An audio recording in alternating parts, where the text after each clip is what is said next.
E aí, família, belezinha com vocês? Esse aqui é o meu canal de cortes. E lógico que o vídeo na íntegra vai estar no final em um card. Então, vamos lá pro conteúdo. Como a música pode ajudar a criar pontes nesse país tão fragmentado? Preste bem atenção nesse detalhe aqui. A música tem esse poder, ao qual cria pontes à medida em que ela se propõe a ser uma mensagem de construção, uma mensagem conciliatória. Então, acredito que nesse sentido, a música é muito estratégica em criar laços de afeto e de consciência também. A música tem o poder de promover a paz. Negativo, negativo. Tem uma música lá que é do Milton Nascimento e o outro lacrador lá, eu esqueci o nome dele, que cantava, né? O que será que será? Acho que você conhece essa música, né? Que faz ali uma idolatria, uma reverência a Cuba, ao comunismo na Cuba. E nós estamos vendo a história se repetir, só que agora é o lado religioso. Eles conseguiram se infiltrar dentro da religião. Antes não cabia a eles, agora já está cabendo. Agora conseguiram, dentro desse modus operandi, colocar isso. E vão tirar o fundamentalismo. Vai vir uma fachada dizendo que adora a Deus, mas no fundo, eles vão implantar o lulismo. É isso que eles vão colocar. Vamos continuar aqui que está interessante aqui esse detalhe. Espinho só. Ser negro e evangélico numa sociedade tão preconceituosa é complicado. Como foi sua infância? Como lidou com essas questões?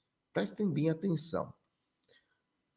Não sou um homem negro e evangélico. Aliás, eu sou, perdão, um homem negro e evangélico desde os 17 anos. Não, antes dos 17 ele não era negro. Se tornou depois dos 17, né? Só pode ser. Nasci na favela e saí na década de 1960 e 70. Não eram como as favelas de hoje. Não tinha recursos, quase zero recursos. Dentro de uma geográfica de esquecimento, você não é visto pelo Estado. E, na ocasião, não tinha muitas igrejas, nem católicas e nem evangélicas. Tinha uma evangélica na favela onde nasci, vários terreiros de candomblé e um de umbanda. Era ali então que a gente se socializava, crescia e tinha minimamente uma visão do mundo. Ali que tínhamos então o acolhimento, comida e mensagem que nos davam o mínimo de consciência. Agora é sempre um desafio ser negro. Hoje moro na Barra da Tijuca e convivo com os olhares de exclusão, e intimidação. Negro no Brasil vive uma luta diária contra o racismo estrutural. Isso daqui é uma narrativa que estão tentando implantar na mente do brasileiro, por quê? Apesar de que o racismo existe. O racismo existe. Não estou aqui dizendo que não. Por exemplo, nós já vimos youtuber aí, aqui da plataforma, tem youtuber lacrador, falando que o que vem da África é maldito. E vimos ainda sobre esta palavra uma coisa pior, falando inclusive que até mulher merece tomar tapa na cara. Já vimos aqui muitas coisas. E eu sei que de vez em quando passamos por algumas situações complicadas como essa. O racismo realmente existe. E, inclusive, existe o racismo reverso. Sim. Tem amigos meus que, meio que, mesmo que em tom de brincadeira, falam umas coisas que são pesadas. Eu já cheguei a escutar de uma pessoa, por exemplo, falando assim, mano, você não é branco, você não é preto, você é cor de merda. Falaram isso pra mim já. Você tem o cabelo liso, mano. Você é cor de bosta. Já falaram isso pra mim. Então a gente consegue perceber que existe o racismo, mas infelizmente, de ambos os lados. Isso é uma coisa que acontece. Agora, a gente não pode comparar o que está acontecendo hoje em dia com o que aconteceu no passado. Por quê? Eu me recordo que, por exemplo, anos 90, se você fosse negro e fosse dar um rolê aqui na cidade de Santo André, dependendo da hora, você era enquadrado pela polícia. Iriam ver se você estava com documento, se estava fazendo alguma coisa de certo, de errado, enfim. Graças a Deus eu nunca tive nenhum problema. Todas as vezes que eu tomei geral, né? Como a gente fala, né? Quando alguém é revistado aqui em São Paulo, é tomar uma geral. Nunca tive nenhum problema. Mas já vi muito camarada se complicar e feio com isso. Já vi. Estão falando que está travando. A Paula Renata falou que está travando. Comenta aí se está travando ou se deu uma melhorada. Para mim, a internet aqui está boa. Para mim, está boa. Vou até fechar aqui uma página a mais. Vou deixar só a do StreamYard e aqui eu leio. Vou nem olhar lá pelo YouTube. Deixa eu fechar aqui o programa do OBS, que eu regulo a câmera por ele. Pronto. Acho que agora vai ficar melhor um pouquinho. Então a gente consegue perceber que esse tipo de narrativa que vem é aquela larábia, sabe? Tentando confundir, dividir para conquistar, enfraquecer. E como que se enfraquece algo? Criando uma divisão. Criando a divisão e enfraquecendo o opositor, fica mais fácil de invadir. E é isso que eles estão fazendo. E o pior de tudo, nós estamos falando, de alguém que foi uma referência no meio gospel, alguém conhecedor da palavra. Não é um Zé Mané que acabou de chegar, não é um camarada que não entende das coisas, nunca ouviu falar de Jesus.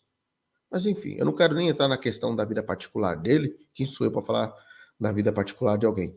Mas o Kleber Lucas deveria relembrar pelo menos quem o chamou, né? Não agir dessa forma. Vamos lá, mais um pouquinho aí, segura aí, família.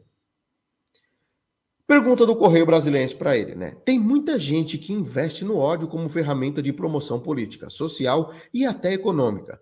Como reverter essa situação?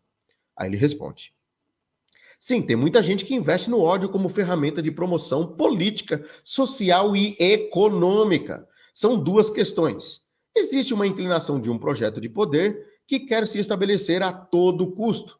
E existem pessoas que dizem que estão dizendo, que não aceitam isso, ou seja, não pode discordar. Hoje, no Brasil, as vozes nos setores periféricos estão sendo ouvidas. E para isso, muitas das vezes, a necessidade de um confronto, intimidação, disputa de espaço. São os dois cenários de um movimento reacionário e, por um outro lado, vozes periféricas excluídas da sociedade durante muito tempo que decidiram se levantar e se reafirmar.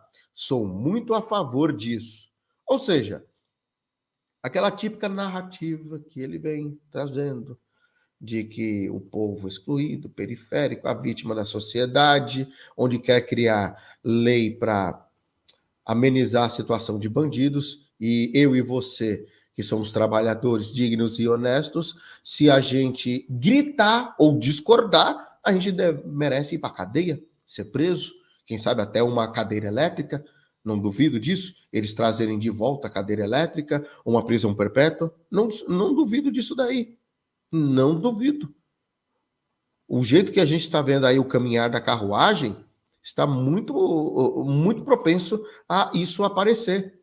Eu me recordo que uma vez eu falei durante uma live dos youtubers de direita, quando eu participava com os meninos lá, o Alberto, o Lisboa, o Renato do Questione, se não me engano, nesse dia também estava o BBT junto com a gente e o Diego Ganoli. E eu falei assim para eles: vocês querem apostar quanto?